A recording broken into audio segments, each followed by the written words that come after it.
So what's up mga guys, welcome back again to Richard Kabili Vlog, and for today's video, kapapagpadala pa lang ng Hilo RS5 sa atin at ng Hilo Watch 4 na smartwatch. So mayroon na namang isang dumating, so unexpected natin dahil late ko nang nabasa yung email ni Hilo na mayroon pa palang isang pinadala sa atin.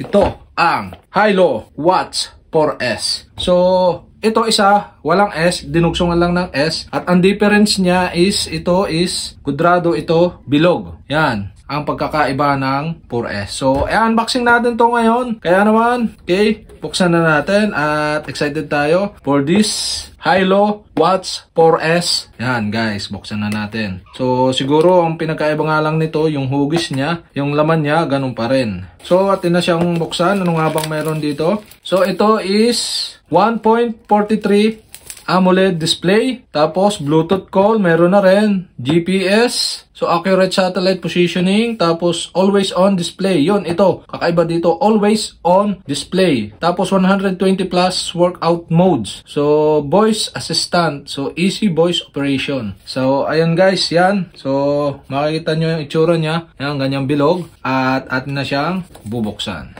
At ito na guys, yan. Buksan na natin. Yan. Wow. Bilog siya guys, yan. So ito, yan.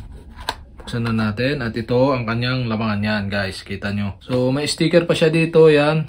So tatanggalin natin yan. At ito, makikita nyo, bilog na bilog siya guys. Tapos, try natin pindutin. Ang pindutan niya, nandito, taas, taas dito sa baba. Dalawa. Hindi gaya nung isang, ito to, isa lang pindutan, dito lang. Ito, dalawa. Dito sa taas, saka dito. So, try natin press and hold. Buhayin kung may charge ba siya. Yan, nag-vibrate. So, yan guys, nagbukas, oh. Hilo, Hilo. Tapos, hello, welcome. Yan, slide natin. Tapos, select natin is English. Tapos, yan. Ito ulit yung scan. So, kukonect natin to do sa ating Hilo pa na application. So, meron akong tutorial na ginawa do sa kung paano i-connect itong Hilo na smartwatch natin sa Hilo pa na application natin via Play Store or App Store kung iOS ang gamit nyo. So, okay guys, may tutorial tayo about dyan at makikita nyo sa ating playlist. So, ito na guys. Yan, try na natin. Wala naman sila guys, pinagkaiba sa wrist strap niya. Ganun din.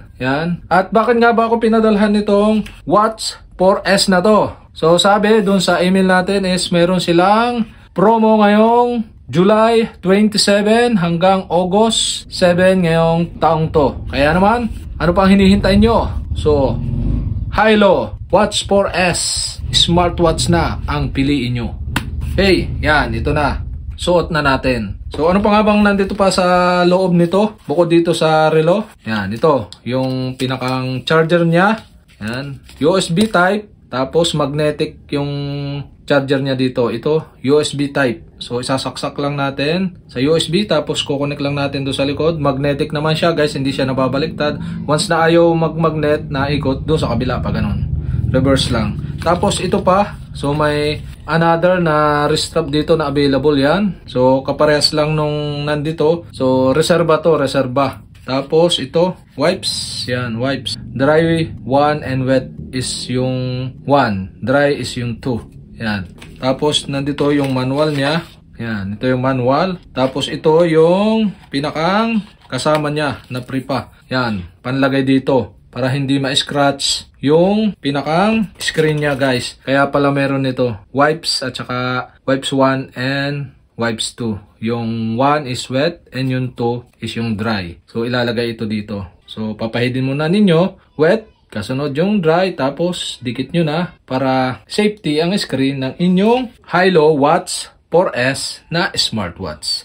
So okay, available to at sale ito ngayong July 27 hanggang August 7 ngayong taon. Kaya ano pang hinihintay nyo? Hilo Watch 4S smartwatch na ang piliin nyo. Okay, hanggang dito na lang vlog natin at kapag gusto nyong bumili yan. So yan ang gaganda ng binigay sa atin. So maraming salamat nga pala Hilo Smartwatch Company for this opportunity na magamit ang inyong smartwatch for free. Kaya naman, thank you so much Hilo. At abangan nyo ang ating mga gagawing tips and tricks and tutorial for this smartwatch. Okay? Thank you for watching. Boom!